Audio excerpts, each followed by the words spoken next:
le 10 octobre. C'est la date qui fait désormais débat au Bénin, du moins c'est l'objet auquel elle se rapporte. À cette date, 9 formations politiques au statut juridique conforme à la nouvelle charte des partis politiques sont conviées au dialogue politique annoncé par le gouvernement. Mais plus, on se rapproche de la date fatidique que de doutes quant à l'effectivité de la participation de tous à cette rencontre. La seule formation de l'opposition, la FCBE, supposée y prendre part, même si c'est un lambeau, pose depuis peu des préalables. Mieux, du citoyen lambda au cadre chevronné de la République, on se refuse de considérer les assises du jeudi prochain comme une préoccupation des seuls politiques avec le gouvernement. Tous se sentent plus qu'interpellés. Entre exhortation, dénonciation et mise en garde, les réactions vont dans tous les sens possibles. Dialogue politique du 10 octobre. Les acteurs politiques béninois face à une responsabilité historique. Le sujet, mesdames, messieurs, est au menu de votre émission Débat du jour. Sur le plateau, 2 acteurs politiques. L'un d'une déformation attendue à la rencontre et l'autre issue d'une déformation très en vue, mais non attendue. À ma gauche, déjà sur ce plateau, Antoine Adoukoum, acteur politique, et les membres du bloc républicain. Antoine Adoukoum, bonjour. Bonjour, monsieur Joël. Merci pour la disponibilité. C'est moi qui vous remercie. En face de vous, donc là, à Balo, ce n'est pas une première fois, on croise ses regards. Actualité oblige, ils sont encore là pour nous accompagner. Lui, il est le porte-parole de l'USL, l'Union sociale libérale. Donc là, Balo, bonjour. Bonjour, monsieur le journaliste. Bonjour à tous les téléspectateurs de SICA. C'est un plaisir pour moi de me retrouver à nouveau sur votre magnifique plateau. Merci, ça fait, c'est vrai, un moment par ici. Oui, vraiment un moment et le plateau m'a manqué un tout petit peu. Heureux de le savoir. Pour vous qui êtes peut-être dans son cas, qui le plateau manque, et vous aussi qui doutez, non? Pas de doute. Ici, la parole, elle est libre. Les opinions aussi. Prenez le rendez-vous. Ce sera avec beaucoup de plaisir que nous allons vous recevoir. Alors, chers invités, nous allons y aller. Dialogue politique au Bénin. Plus que quelques jours et le président Talon est le responsable de formation politique en harmonie avec les nouvelles réformes politiques opérées, pour ainsi dire, pourront s'asseoir autour d'une même table pour penser le Bénin de demain. Mais bien entendu, penser le Bénin politiquement. Antoine Adoukoum, au niveau de votre formation politique et vous-même, comment se prépare-t-on pour cette rencontre? Non, je crois que cette rencontre se prépare avec beaucoup de soin parce qu'il s'agit d'une rencontre capitale pour la nation béninoise. C'est une rencontre au travers de laquelle on doit pouvoir réconcilier ce qu'on peut réconcilier. Donc, je ne suis pas dans les autres chapelles politiques, mais vu l'importance de cette rencontre, je pense que au-delà du bloc républicain, ça doit pouvoir se préparer avec beaucoup de soins et beaucoup d'applications. Une rencontre qui se prépare avec beaucoup de soins, beaucoup d'applications. Antoine Adoukoum souligne qu'il s'agit du Bénin. Et là, c'est la responsabilité de tout le monde. Imagine que ça doit se faire ici, un peu partout. Et donc, à Mabalo, votre formation, elle n'est pas attendue. Et Antoine Adoukoum soulignait tout à l'heure que ceci doit pouvoir interpeller tous. C'est-à-dire la rencontre du 10. J'ai envie plutôt de vous demander alors comment elle se prépare au niveau de votre formation. Monsieur le journaliste, c'est vous qui m'informez qu'il y a dialogue. C'est vous qui informez l'Union sociale libérale qu'il y a un dialogue. Nous ne savions pas qu'il y avait un dialogue au Bénin. Pour nous, il y a une séance de travail entre le chef de l'État et quelques partis politiques triés sur le volet et autorisés par le ministère de l'Intérieur. C'est donc une rencontre. Le mot est juste une rencontre qui n'est pas une nouvelle rencontre puisque le président a eu pareille rencontre avec les formations politiques par le passé. Ça n'a rien donné du tout. Et donc, une nouvelle rencontre, pour nous, ne saurait être appelée dialogue. Parce que nous savons tous ce que c'est qu'un dialogue. Nous savons tous à quelles conditions on parle de dialogue. Les conditions ne sont pas réunies. Donc, pour l'USL, c'est un non-événement. Il n'y a rien du tout qui se dessine à l'horizon. Donc là, Mabalo, je suis plutôt tenté de vous demander si vous le dites sérieusement ou c'est plutôt avec un peu de rancœur que vous le dites. Non, pas de rancœur. J'ai aucun problème. Il n'y a pas de raison d'avoir de rancœur. Les faits restent les faits. Et ce que je viens de vous décrire reste les faits. Il n'y a pas de dialogue pour nous. Il n'y a qu'une séance de travail entre Monsieur le Président de la République et quelques partis politiques autorisés par son ministère de l'Intérieur. Une autorisation administrative, ça n'est pas politique. Donc à partir de cet instant, je ne peux pas être dans la posture de quelqu'un qui prépare avec minutie une rencontre comme nos amis du Bloc républicain. Nous ne sommes pas du tout associés à cela. Donc c'est ce que je vous dis, c'est très simple juste pour nous. Une rencontre entre amis, juste du saupoudrage pour endormir. C'est vrai, mesdames, messieurs, les mots ne manquent pas pour apprécier ce qui se prépare le 10 octobre. Et pourtant, c'est annoncé que le chef de l'État en personne aura présidé les travaux. Antoine Aloukoumou, lorsque vous suivez un peu ces qualificatifs que nombre de citoyens béninois apportent à ce qui va se jouer le 10, quels sont vos ressentiments ou quel est le regard que vous y portez? Merci beaucoup. Je dois dire que à l'impossible, nul n'est tenu. C'est-à-dire? C'est-à-dire que c'est un fait que nous constatons que parmi les partis de l'opposition, qu'il y en a deux qui visiblement sont dans la liste, la FCBE et la FCDB. Et comme la FCDB, les gens disent que c'est un parti qui n'est pas de l'opposition, mais qui est un parti de la mouvance déguisée, bien de l'opposition déguisée, je peux supposer que c'est les FCBE qui font partie de l'opposition radicale, là, qui sont représentés. Et qu'il reste l'USL, Restaurer l'Espoir, le PCB et autres, qui ne sont pas dans la liste. Mais pourquoi ils ne sont pas dans la liste, c'est connu de tout le monde. Parce que avant que ce dialogue ne soit convoqué, le chef de l'État avait eu une rencontre avec tous ces partis politiques et avait émis le vœu que le ministère de l'Intérieur devait les accompagner pour que leur enregistrement, leur statut juridique, leur récépissé provisoire puis définitif sortent vite, au fin qu'ils convoquent le dialogue. Cela voudra dire simplement que c'est dire que le dialogue auquel on devait s'attendre, c'est un dialogue où ce sont les partis politiques légalement enregistrés qui devaient y participer. Près de 5 mois se sont écoulés. À ma foi, il me semble que dans cette opposition radicale, c'est seulement la FCBE qui a pu avoir son récépissé provisoire puis définitif. Pas avoir de conséquences, c'est que on ne peut pas convoquer les autres partis qui ne sont pas à jour vis-à-vis de la loi, si tant est que le critère retenu, c'est de convoquer les partis légalement enregistrés. Donc, l'USL n'étant pas enregistré, l'USL ne peut pas être convoqué à cette réunion. Donc, l'absence de l'USL, à ma foi, est beaucoup plus liée au fait que depuis près de 5 mois, l'USL n'a pas pris les dispositions nécessaires pour pouvoir avoir son statut juridique. Si l'USL avait son statut juridique, si Restaurer l'Espoir avait son statut juridique, le PCB avait, ils seront de la rencontre. Donc là, je découvre des choses là. Alors autrement, si vous avez fait diligence, vous auriez pu être considéré comme ceux-là qui ne prendront pas à la rencontre que vous avez qualifiée de rencontre d'échange. Les échanges, l'USL y fera. Si l'USL avait fait les diligences nécessaires, pourquoi n'avoir pas fait ces diligences pour se voir aujourd'hui en train d'accuser ce qui va se faire?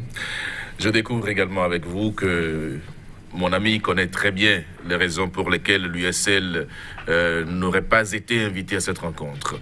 Alors, vous nous amenez à des années en arrière, c'est ce que je dis, et je crois que lorsqu'on veut faire un dialogue, lorsqu'on est sincère dans sa volonté de faire un dialogue, on fait table rase du passé. Ça veut dire quoi? Ça veut dire que on reconnaît qu'il y a problème et qu'on doit discuter. D'accord? On ne dit pas, vous venez discuter, vous devez être autorisé par le ministère de l'Intérieur, qui n'est qu'un ministère qui prend une décision administrative. D'accord? Donc, si on a la volonté d'avoir les uns et les autres à la table, on prend une décision administrative. Nous attendons simplement à l'USL qu'on nous délivre notre récépissé. Parce que nous avons rempli toutes les conditions. Alors, puisqu'on nous parle de notre mauvaise volonté à être enregistré, que M. Adoukono nous dise exactement ce qui est reproché à l'USL. S'il arrive à me dire exactement ce qui est reproché à l'USL, je lui expliquerai. C'est moi qui pose la question. Oui, je lui expliquerai exactement ce dont il s'agit. Est-ce que vous savez ce qui est reproché à l'USL? L'USL qui n'aurait pas fait les diligences nécessaires, c'était sur quel point déjà? Non, moi, je ne suis pas dans le bureau politique de l'USL. Mais vous avez observé? Et non seulement j'ai observé, j'ai constaté que le ministère de l'Intérieur est dans une démarche d'accompagnement de ces partis à avoir leur récépissé provisoire puis définitif. Et pour y arriver, le ministère de l'Intérieur leur a tracé le canevas. Le canevas. Bon, leur a tracé en résumé, le canevas qui vous a été vous l'avez suivi. En résumé, oui. La volonté principale du ministère de l'Intérieur, c'est que l'USL chasse. C'est le mot que je vais utiliser pour être vraiment direct avec vous. Chasse de la présidence d'honneur du parti, M. Sébastien Germain Ajavon, pour avoir été, selon le ministère, condamné à une peine infamante. Pourquoi vous nuancez tout ça? Parce que il faut être logique et cohérent dans un combat, lorsque vous menez un combat politique. Accepter d'enlever M. Sébastien Germain Ajavon du poste de président d'honneur de l'USL, c'est reconnaître qu'il a été condamné. Nous ne reconnaissons pas qu'il a été condamné. Nous ne faisons pas cet aveu-là, c'est pour ça que nous sommes en procédure judiciaire au niveau de la Cour africaine des droits de l'homme et des peuples. Cette Cour a rendu une décision, une première, en demandant à l'État béninois de surseoir à exécution de la décision d'Acriette. Délai de 15 jours, l'État béninois n'a rien dit. La Cour africaine est revenue en confirmant que la condamnation, elle est annulée et a donné 6 mois à l'État béninois pour s'exécuter. Le 29 septembre dernier, les 6 mois sont dépassés. Donc, cette décision pour nous n'existe pas. M. Sébastien Germain Ajavon n'est pas condamné. Pourquoi alors l'enlever de la tête ou de la présidence d'honneur de l'USL? C'est leur véritable problème. Mais il y a un problème. Et en même temps, le ministère de l'Intérieur se substitue à notre parti pour nous demander d'aller à un congrès. Ce n'est pas au ministère de l'Intérieur de demander à un parti politique d'aller à un congrès. Les textes d'un parti politique prévoient à quel moment on va à des congrès ordinaires ou à des congrès extraordinaires.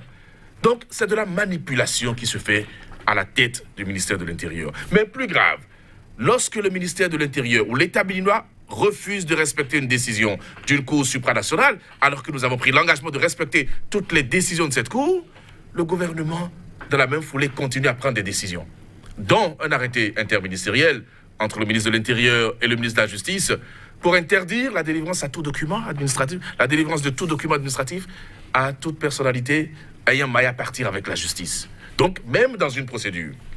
Et dans ce cas, aujourd'hui, on refuse de délivrer des documents à M. Sébastien Germain Ajavon. Et pourtant, sur ce même arrêté interministériel, un président d'honneur de notre parti a pu avoir ces documents, alors qu'il est aussi dans une procédure pour pouvoir maintenir la tête de la présidence d'honneur de son parti. Et curieusement, c'est après la délivrance du récépissé des FCBE qu'on convoque le dialogue. Coïncidence de calendrier? Personne ne sait. Donc quand vous voyez toutes ces manœuvres, vous vous dites, mais ceux qui nous dirigent ont un seul objectif, exclure des gens. Et cette rencontre est une rencontre d'exclusion. Ce dialogue est une rencontre d'exclusion. Ou si vous voulez, ce supposé dialogue. Donc quand vous voyez tout ça, oui, vous vous dites que les gens ne sont pas sérieux. Les gens ne sont pas cohérents. Donc, Amavalon, on va évoluer avec votre mission, Antoine Adoukono aussi. Rencontre d'exclusion, ce mot, c'est trop fort, mais ça revient avec insistance. Vous l'avez sans doute entendu hors de ce plateau, mais là, vous l'entendez encore sur ce plateau. Qu'avez-vous envie de dire à tous ceux-là qui parlent d'exclusion, ne serait-ce pour les rassurer? Ou que pensez-vous que l'État devra faire pour rassurer ceux-là qui pensent que ce qui se jouera le 10 reste une rencontre d'exclusion?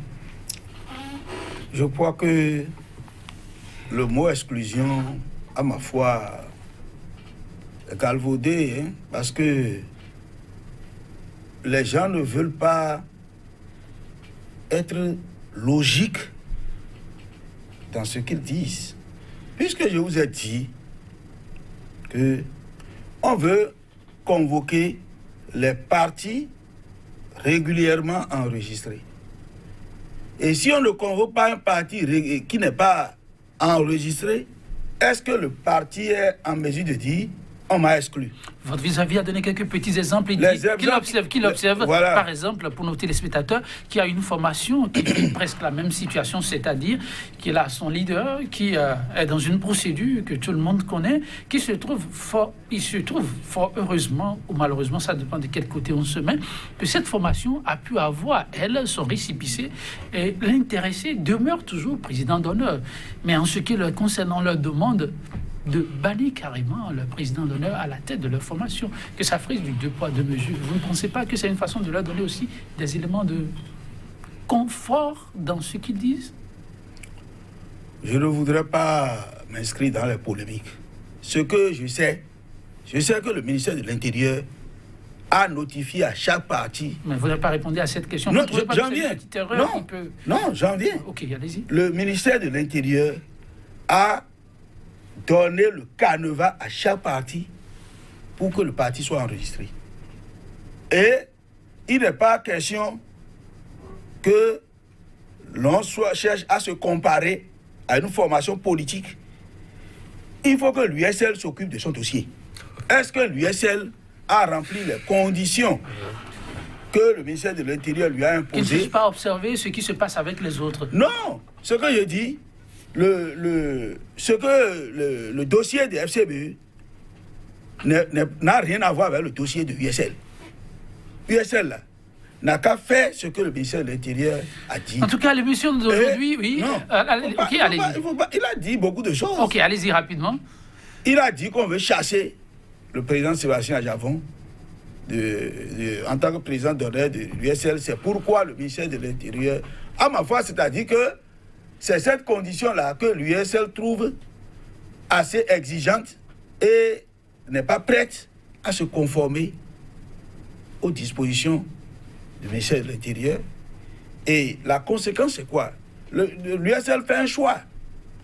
Soit je fais ce que le ministère de l'Intérieur demande et j'ai mon récépissé provisoire puis définitif, ou bien je ne le fais pas et je n'ai pas le papier. Et quand il s'agit de considérer les partis politiques, je ne serai pas considéré.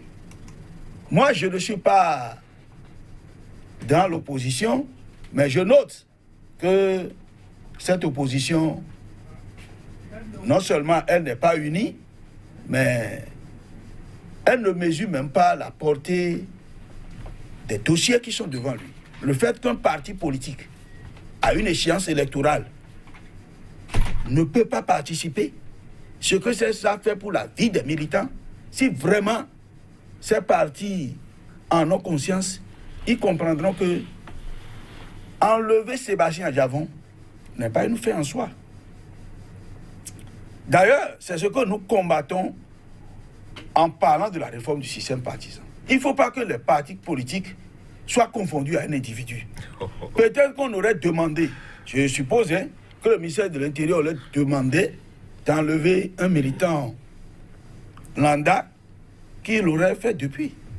Mais c'est parce que la personne de Sébastien Ajavon incarne le parti USL selon eux, et sans le président Ajavon, USL n'existe pas. Donc, c'est une condition très difficile qu'on leur a imposée. En tout cas, mesdames et messieurs, la polémique va prendre. Avec votre permission, je vous donne juste une minute. Oui, sur et ça on va évoluer.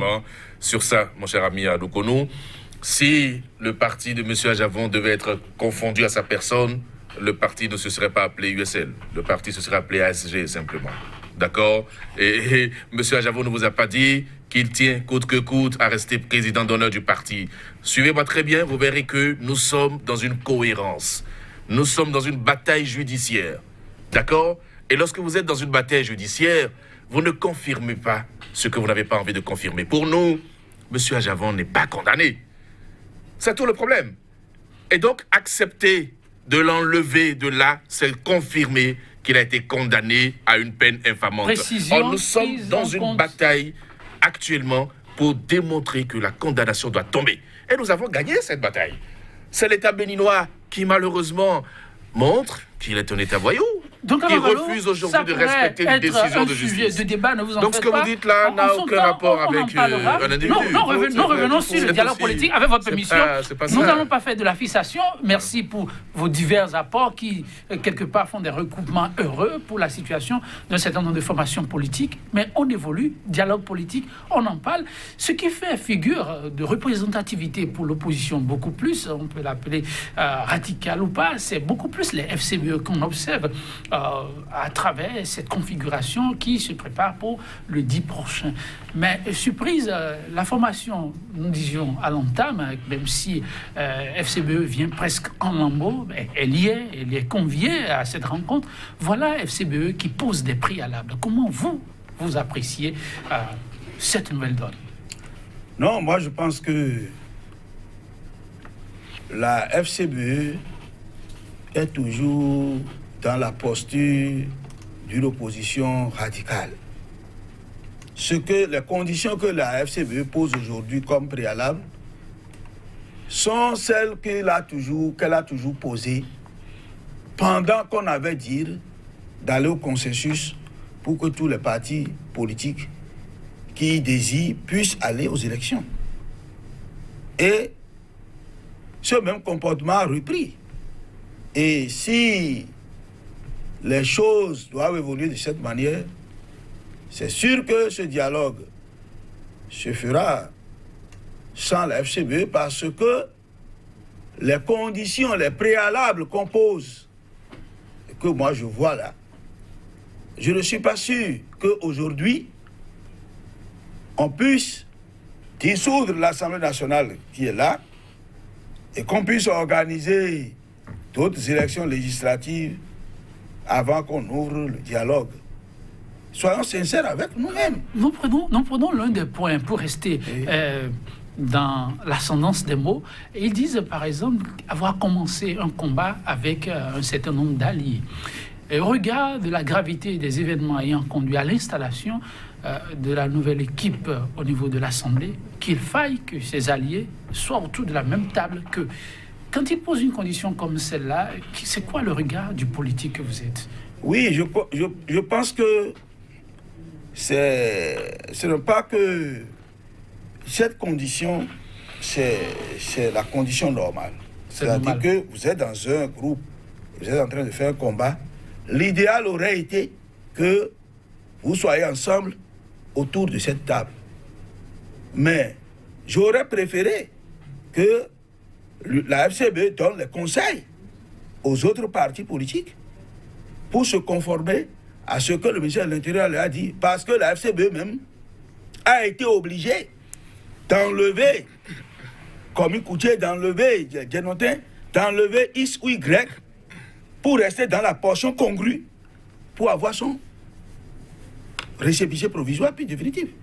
La FCBE, j'aurais préféré que la FCBE donne les mêmes conseils à ses pairs pour dire il n'est pas normal que que la FCB aille seule à cette négociation.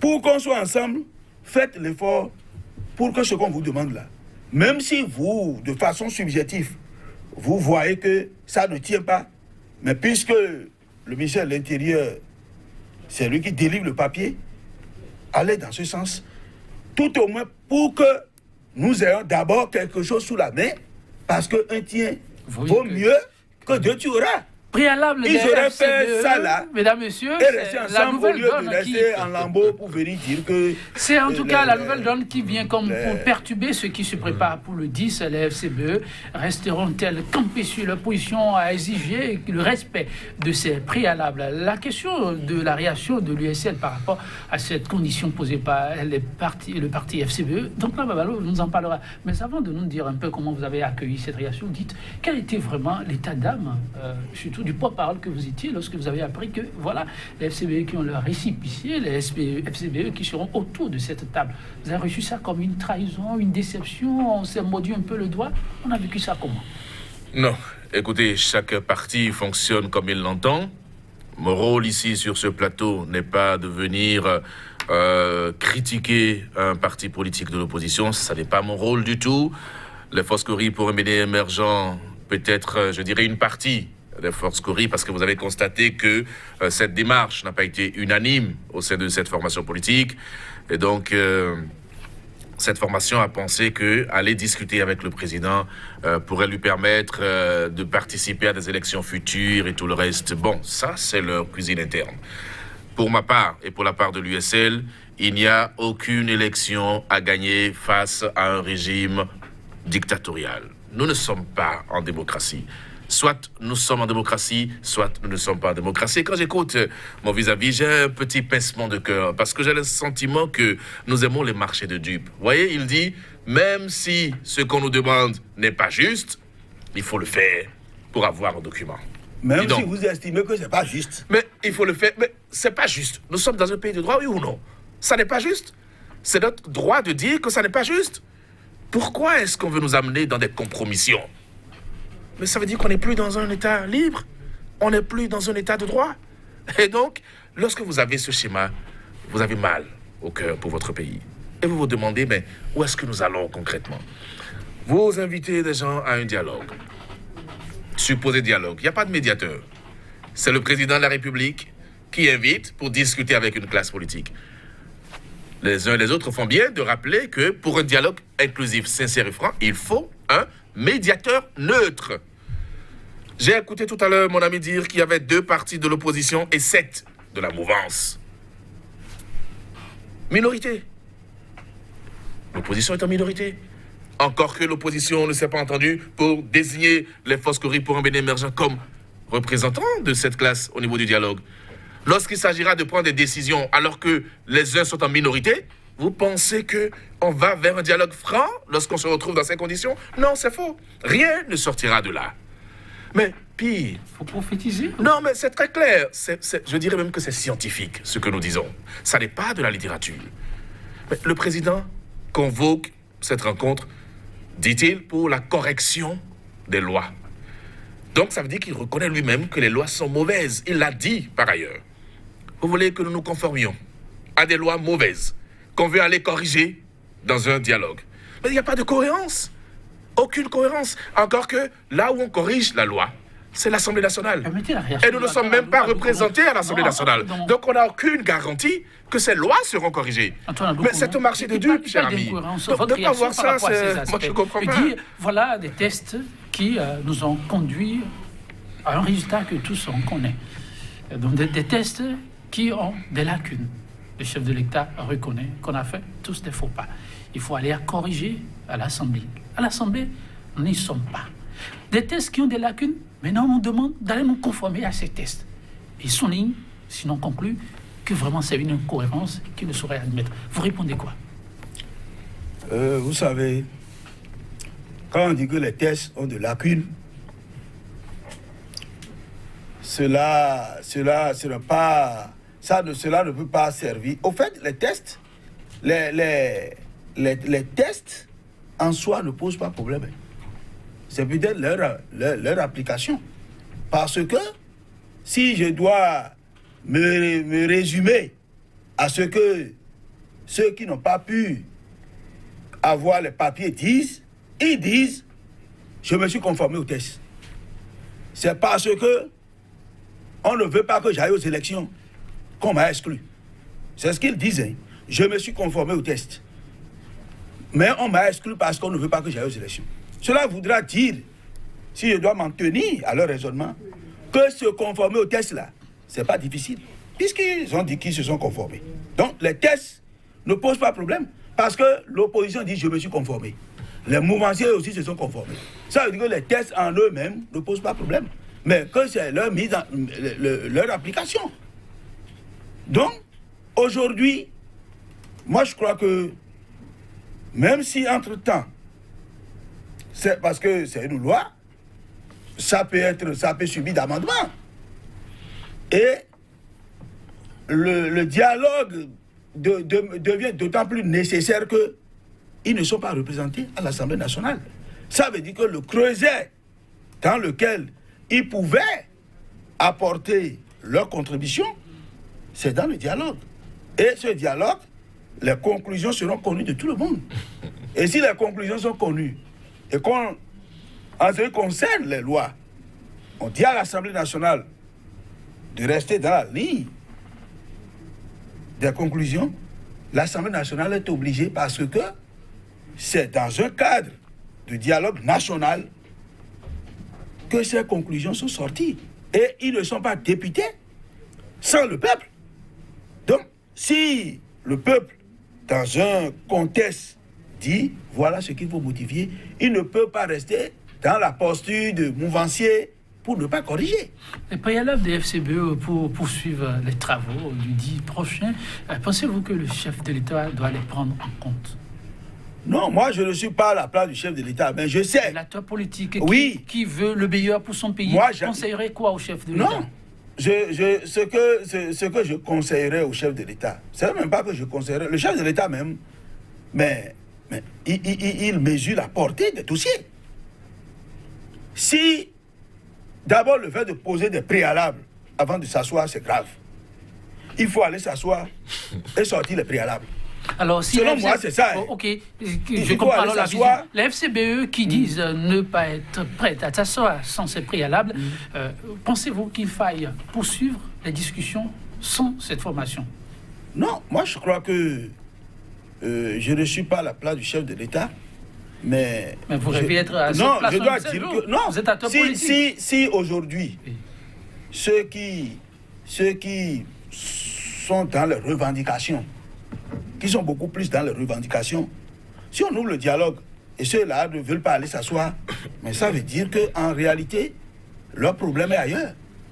Moi, je l'ai toujours dit. Non, on peut faire le dialogue sans eux. Non, mais celui qui fait revendication pour qu'on ouvre le dialogue, s'il lui-même refuse de venir s'asseoir, ça veut dire que son problème est ailleurs. Et j'en veux pour preuve les réclamations que demande la FCBE, par exemple. J'en veux pour preuve le comportement de USL et autres. C'est ça. Tout cela ne veut pas du dialogue. Aujourd'hui, le vrai problème, moi je vais vous le dire. Ah, dites-le nous. Ouais, je vais vous dire le vrai problème. Oui, sincèrement alors. Depuis quand... Le vrai problème aujourd'hui, c'est le fait que il y a dans ces partis politiques des ténors qui ne sont pas au pays. C'est tout. Ah, le vrai problème, c'est ça. Il y a des ténors... Vous voulez dire le retour des exilés politiques, c'est ça? Voilà, le retour des exilés politiques. Ça fait partie aussi des préalables. Ça fait partie des préalables. Vous les avez suivis? Donc, ou bien ils ne devraient pas le faire d'après? Non, vous savez, ce qu'on dit là, c'est trop profond. C'est trop profond. Parce que notre système politique est un système politique conduit par, disons, les grands opérateurs économiques.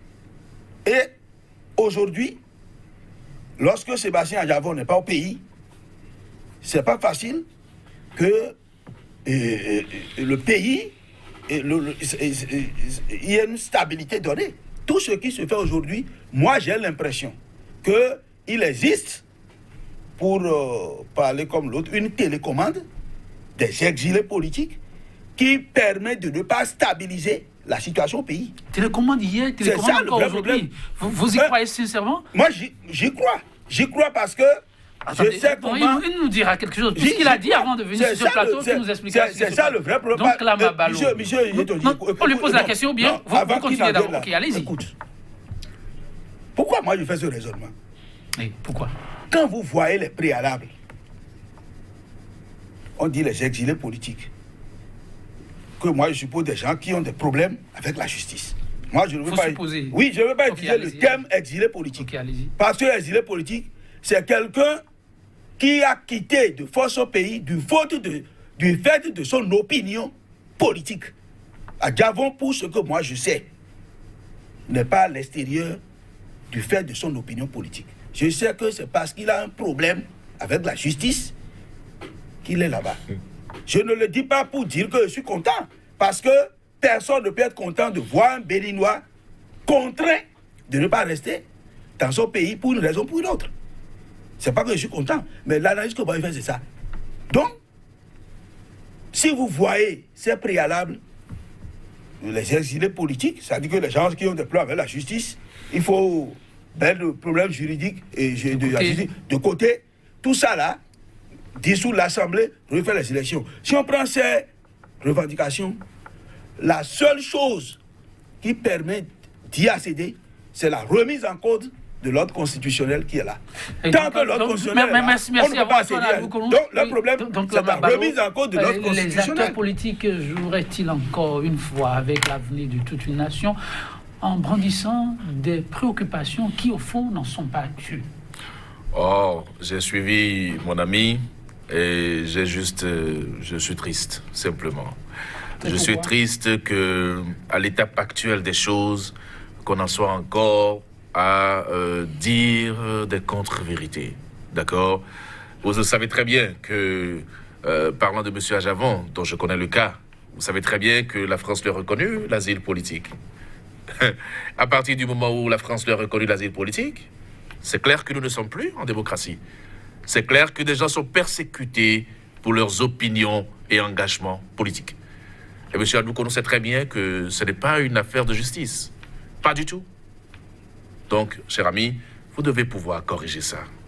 Et aujourd'hui, en France, il y a beaucoup de demandes d'asile politique au niveau de l'OFPRA, venues du Bénin.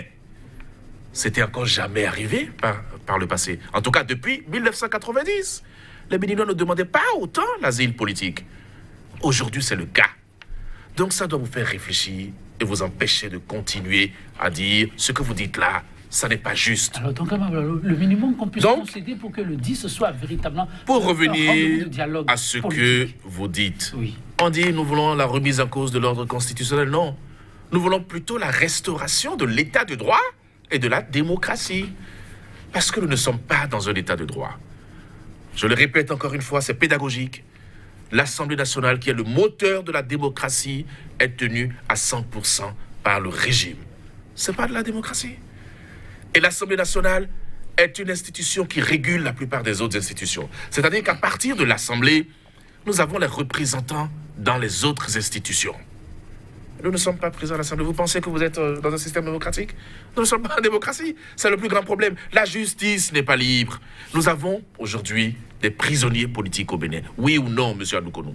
Pourquoi est-ce que certains sont retenus sans même savoir pourquoi ils sont retenus, sans même avoir droit à un procès depuis des mois? Et ceux-là souffrent dans les prisons. Vous êtes allés les voir en prison? Vous saurez que nous ne sommes plus en démocratie. La presse n'est plus libre. Lisez les titres et tirez vous-même les conclusions. Donc, les piliers fondamentaux de la démocratie sont persécutés. Ce que nous voulons, c'est la restauration de l'état de droit et de la démocratie. Écoutez, pour un dialogue sincère, qu'on veut sincère, inclusif et franc, on dit qu'on veut faire un dialogue avec la classe politique. Donc, les anciens présidents de la République ne sont pas de la classe politique. Le président Solo n'est pas de la classe politique. Un parti politique comme le PCB qui existe depuis 40 ans n'est pas de la classe politique. Mais il y a quelque chose qui ne va pas. Et donc aujourd'hui, oui, la rencontre qu'on veut faire, on dit que c'est une crise politique. Comme si le Bénin n'a qu'une crise politique. Le Bénin est en crise, fondamentalement, économique, sociale, politique. Monsieur Adoukono, il faut s'asseoir pour en parler. Et pour ça, il ne faut pas exclure les gens. Économiquement, donc, le Bénin a de très bons chiffres. Quels chiffres? Vous suivez? Depuis qu'on a fermé la frontière avec le Nigeria, vous savez ce qui se passe dans le pays? A-t-on réglé ça? On me dira, comme lui, que c'est une télécommande qui est à l'extérieur et qui facilite ce genre de choses. Encore des élucubrations, je les appelle comme ça. Nous avons une crise économique. Nous avons des gens qui ont été cassés. Nous avons des commerces qui ne fonctionnent pas. Le panier de la ménagère, comme on le dit, souffre. Vous le savez, je sais que vous le savez, même si vous ne voulez pas reconnaître. Donc, les chiffres macroéconomiques ne sont pas ceux qui nous intéressent. Nous parlons du vécu quotidien. Donc, le Bénin est en crise. Ça n'est pas seulement une crise politique. Donc, le 10, pourquoi pas, pour essayer de colmater les brèches. Pour certains, ils urgent de tourner cette page et tirer le maximum de cette rencontre. Donc, Lama Balo, il y en a qui apportent peut-être de l'eau à votre monnaie. Je ne sais pas si c'est ce qu'il faut dire. Antoine Adoukono, vous les avez aussi sans doute suivis. Le débat est désormais au-delà de vous, politique. Quand bien même ils sont unanimes à dire que la réponse viendra encore de vous, politique. Alors, une voix parmi tant d'autres s'est fait entendre dans la journée d'hier. Il annonce Joël Ataï Guédégbé, vous le connaissez, président de l'ONG Nouvelle Éthique. Il estime, Antoine Adoukonou, c'est à vous d'abord de réagir parce que ça semble aller un peu dans le sens des développements de Tonklama Mabalo. On y reviendra avec une autre question. Il dit, on remarque simplement qu'il y a une logique derrière ce qui s'organise et qui va se confirmer le 10, celle de travailler uniquement avec ceux qui acceptent les conditions, le dictat du gouvernement avec les conditions posées auxquelles certains partis n'ont pu satisfaire. Pour un véritable dialogue, il va falloir l'élargir à toutes les forces et si possible les forces vives de la nation sans pour autant aller à une conférence nationale. Bis, votre réaction? Je constate que les FCBE... Non, Joël Ataï Guédégbé. Oui, j'en viens. Okay. C'est pour donner un contre-exemple de ce que Ataï Guédégbé a dit. Je l'ai lu. Ok. Allez-y, on a 2 minutes. Les FCBE sont convoqués, d'accord, pour le dialogue. Les FCBE ont mis des préalables que vous avez vus. Ça voudra dire quoi? On n'a pas convoqué que des gens qui vont venir supporter le gouvernement. La preuve, FCBE a convoqué et FCBE est en train de rejeter même la convocation. Donc, on n'est pas resté dans l'esprit de convoquer les partis qui ne doivent que se soumettre au gouvernement. Le FCBE est un exemple patent. Un trophée pour vous, c'est ça? Non, non. C'est ce que Ataï Guédégbé a dit. J'ai donné un contre-exemple de ce qu'il a dit. Lorsqu'on a un contre-exemple, la proposition n'est plus vraie. Ça, mathématiquement, c'est ça. Je crois que tout ce que Donclam demande à Ataï Guédégbé demande là, est-ce que lorsqu'on va se réunir les 10 là, ceux qui vont se réunir et qui vont s'asseoir peuvent dire oui, dialogue, mais nous voulons que vous associez X, Y, vous faites ça. Est-ce que le 10 là, on ne peut pas le dire? Ok. En peu de mots, Antoine Adoukonou demande à tous ceux qui ont été invités à venir le 10 et autour de la table maintenant poser leurs conditions. C'est ça. Que de dire que je ne veux pas m'asseoir. On a l'habitude de dire, enfant chez moi, qu'on ne refuse pas l'appel. Mais ceux qui suivent l'appel là, c'est ça qu'on refuse. À moins que vous ne soyez dans des prédispositions données. Sinon, si tant est que tout le monde veut la paix, lorsqu'on va s'asseoir, on trouvera une formule. La paix, vivement la paix, le Bénin en a un grand besoin. Donc, la Mabalo, justement, il y en a qui s'interrogent aussi quand ils observent les acteurs de l'opposition. Ils se susurrent en entendant d'en avoir confirmation le 10, alors que le gouvernement voudrait bien rencontrer les formations politiques, même si c'est celles qui sont en règle par rapport au nouveau test. Alors, les acteurs de l'opposition décident eux aussi de faire une assise le 10. Vous êtes sur ce plateau, vous nous confirmez d'abord si c'est vrai que le 10, il y a une rencontre pour les acteurs de l'opposition. Et ensuite, pourquoi choisir le 10 pour s'asseoir alors qu'on aurait pu faire un effort pour motiver ceux qui sont conviés à aller s'asseoir et discuter avec le chef? Bon, vous m'avez invité en tant que porte-parole de l'USL et non de l'opposition.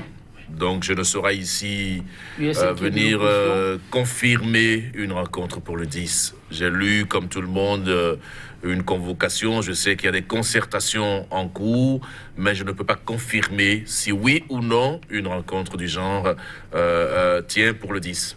Peut-être après cette émission, on peut avoir la confirmation. Mais avant, je n'ai pas mission de venir confirmer ça. Première chose. Deuxième chose, si on a envie de dialoguer et qu'on a envie de faire changer la situation, il y a des prédispositions qu'il faut avoir.